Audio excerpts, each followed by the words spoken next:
So this is a soup I make when I want my kids to finish everything. So what we're going to be doing today is something flavor-packed. The ingredients are super simple. It's probably something that you have already. So we're going to get a soup pot, and we're just going to get our spring onions. I just had some leftover spring onions, which I chopped. I'm going to use the green parts for garnish. And we're just going to go in with our ginger as well as garlic. Make sure your heat is not too high. It's almost like a medium, and we're just going to slowly and patiently saute this to bring out all the flavor. At this point, we also go in and add our scallops. So keep the liquid that the scallops were soaking in, because we're going to add this as well to our broth. And you see the spring onions or the ginger just taking on some color. So the first thing we want to do is add in the soaking liquid from the scallops. And next we're going to add in a combination of chicken stock and water. Turn the heat back up to medium-high. We'll bring this back up to a boil, and then we'll let it simmer for a bit. So it's boiling now, so you can lower the heat. So next you want to go ahead and add in our century eggs, and then we got our salted egg yolks here. So you want to go ahead and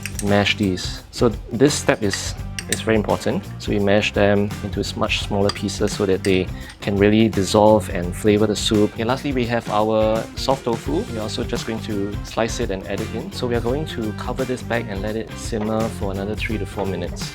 Wow, this is smelling so good.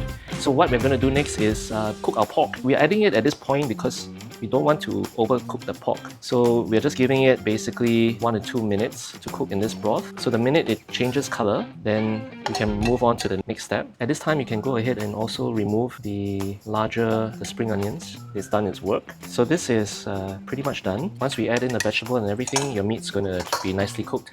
So leafy greens of your choice. We're just going to add in the stalks first, and we're just going to add our leaves in. Make sure they submerge in the broth, and we're just going to cover this and bring this back up to a simmer. Okay, so this next step is optional, but I would say it's really important. It gives this already flavorful broth another deeper layer. So what you're going to do is get a small sauce pot and add in 2 tablespoons of neutral oil, and we're going to heat this up.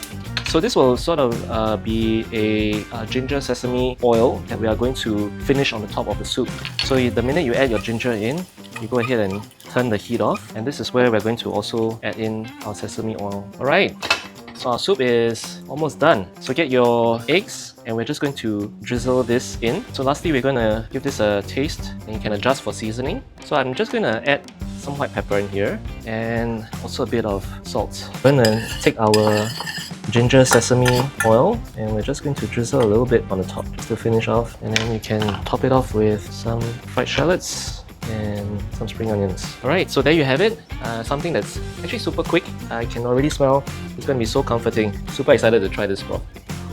Wow, this is simple food done right. The depth you get is just incredible. It's almost got a healing quality about this. I think it's also because of the way we slowly brought out the flavors from the aromatics. Guys, try not to skip this step. I think finishing off with this ginger sesame oil makes all the difference. So once again, please give this a try, and I think you're gonna love this. See you on the next one.